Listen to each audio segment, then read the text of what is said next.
daawadayaal idilkiinba kulanti wacan oo wanaagsan saaxiibada sharafta iyo qiimaha badan oo meel kastoo aad ka joogtaan daafaha dunida iyo dacaladeeda ama kasta xilli kastoo idin tahay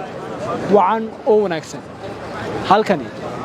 waa magaalada Hargeysa bartan haata ku suganayna waa fagaaraha khayriyada dadweynaha ku dhaqan caasimadda Soomaaliland ee Hargeysa ayaan maanta su'aalo kala duwan ka weydiin doonaa isla mar ahaantaasina isugu jira noocyo kala gedisan nala joog daawada 18 May ayaa inagu soo foolay قم نوعية أو كشخص هان كل دلول بابا مالك أو حريته وقاتود بلدقة مواطنين تنويد بلدقة مشى مضح إلهي مشهبة هذه سياسة النقطة هذه مواطن النقطة هذه ننحل هاي النقطة نور بابا مالك أسوأ مالين دل كيسة قيموين كلها كل أنا مواد شير سملا مركان هاي كل ما أنت أد بند بلدقية ولي بقى مضحنا واحد مرسنا يا كلار كي علنك أدنى مال كون سلويني وأنا ما أنت كليا سوق كرلانا هاي 18 مي سوين بنسلوين هذول يا هذه أتبضل هذا كم علن كي قرنك تمريد السمال لنا ياد ما أنت هو أنت هاي وأدهجو أنت هاي استديو تون كمي وحن كبرنا سجالي تون هبينا يعني جحيجة maadaama koob iyo 30kii bisha ay tahay oo habeen daba ay bilando tamay sidee baad ugu diyaar garowday miyadu shakhsiyan horta shakhsi ahaanteeda markan iska waramo miyada oo ka hadhan tahay ilaa bishan maxay tahay afraad ka hor ayaan u diyaar garoobino calaamaantii iyo fargaladii iyo wax kasta aan keenay magaranaysa taa marka laga soo gudbo caalamkan waa waxa kaliya aan leeyahay aan haystaba hantida kaliya aan ku faan karo weeyaan marka cid kasto ay dhiin may xusaysa ama xukuumadda haato ama shacabada aad bay maasiin waxana leeyahay miidaasun baan kama kaftanay Soomaaliland kama kaftanay waa naga dhaban leh way heesa qaranka wax ma xasuusantii miida no heesaha qaranka hadaan waayo kulli dhowr iyo laba midyo laba qaran midda tan ka soo xasuusto waxa weeyaan sideed iyo tobanka May sumadii gabanimiyo walwaa sawraci qaranka Soomaaliya intaasan ka waran wadaraartan sare kacnay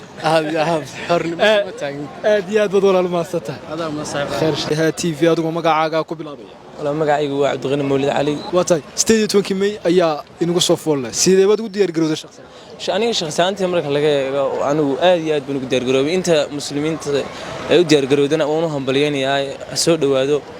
oo maxay haytay waxaan leeyahay guuliyo gobanimo marka waxa jira heeso badan oo loo qaaday qaranka aad iyo aad heeso badan oo qaranka loo qaaday jira imika hees qaar baad naga daba gelinaysaa qaar baan ka daba gelinaya marka imika heestii maxay tahay istikiyo kale calankaagu waa hibo sharafkugu hagoogaane ciidaadu waa hodan aad ku haaqabeeshe marka wallahi 18 May aad iyo aad u wanaagsan aynu dabaldegnaa maxay tahay saasay tahayna maxay tahay unu si diyaar garowno meel laga ma kaftamo aad iyo aad u maasatay magaca TV adigu magacaaga ku bilaabay waa magacaygu Cabdijimaa Ismaaciil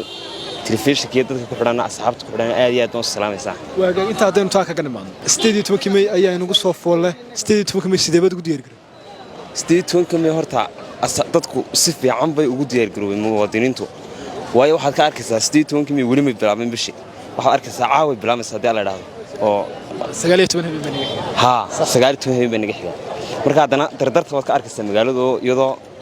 jawiga durbo isbedelay 18 May adduunka in durbo la gaaray ayaad arkaysaa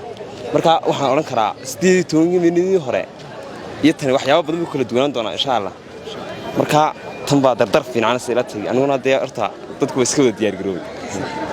anoo diyaar garoobay ha wala diyaar garoobay aywa adiga mudan waaga dacalankii baad markan huwa tahay oo aad ku gaashaman tahay mayna ayaama dooraya ka haray sidee baad ugu diyaar garoobay aad iyo aad baan ugu dhawaanay ma garanaysaa marka aad iyo aad baan ugu diyaar garownay shacbiga reer Jamhuuriyadda Soomaaliland dal iyo dibad waxaan leenahay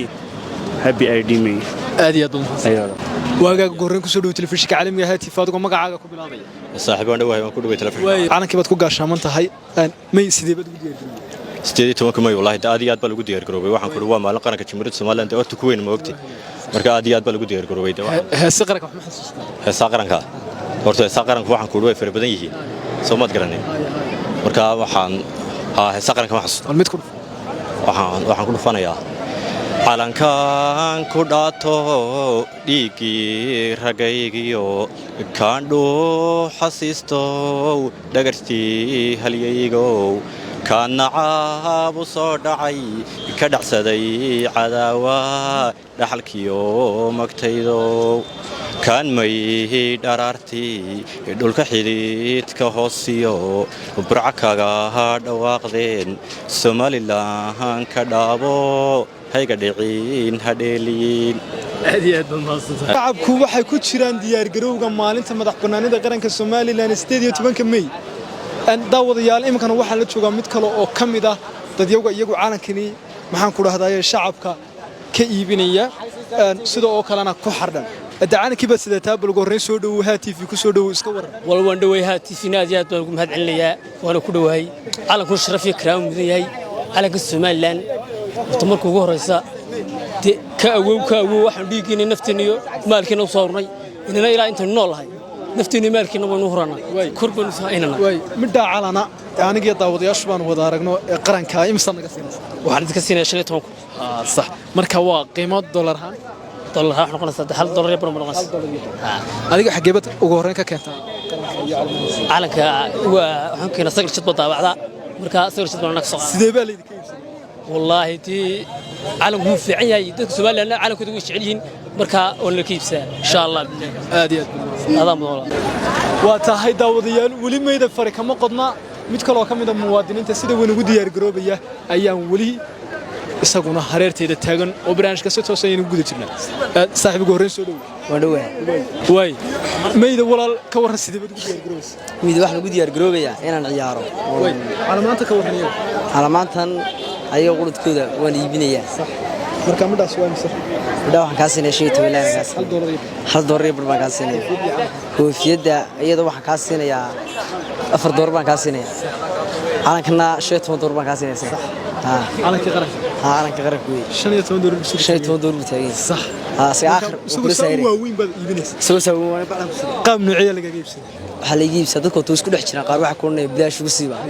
qaar way ka iibsanayaan oo waxay koonayaan $5 madaga siin qaar caadi way ka iibsanayaan balan kula yara kaftan bahda bilaashleeda soo galiya aniga maxad bilaash ugu siinaysaa aniga wax bilaash ugu siinaya mushkil fidin waa tahay daawadayaal muwaadinkani calankii iyo koofiyadii ayaa runtii ii hadiideeyay oo waa astaantii qaranka runtii aad iyo aad baad mahadsantahay